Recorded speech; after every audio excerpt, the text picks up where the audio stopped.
कार्तिक मास समाप्ती व काकडा महोत्सव पूर्णाहुती प्रित्यर्थ श्री अंबादेवीची नगर भ्रमण यात्रा निघाली। अंबा गेट, बुधवारा, भाजी बाजार अशा विविध मार्गावरून रथयात्रेने भ्रमण केले। श्री अंबादेवीच्या या मंदिराला पौराणिक पार्श्वभूमी आहे।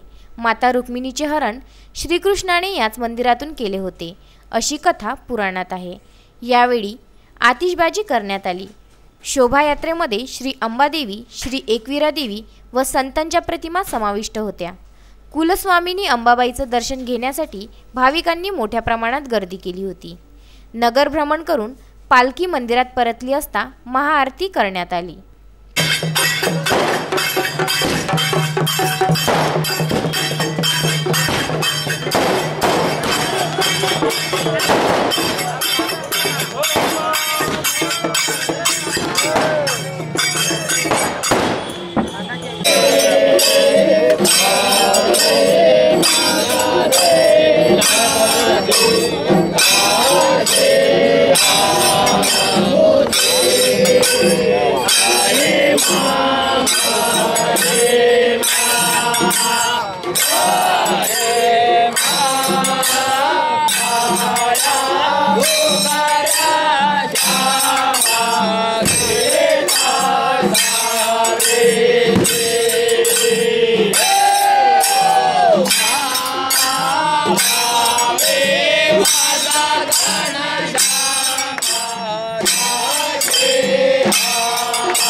विदर्भ न्यूज करिता अमरावतीवरून कॅमेरामॅन राहुल टेकाडेसह उत्तम ब्राह्मणवाडे यांचा हा वृत्तांत।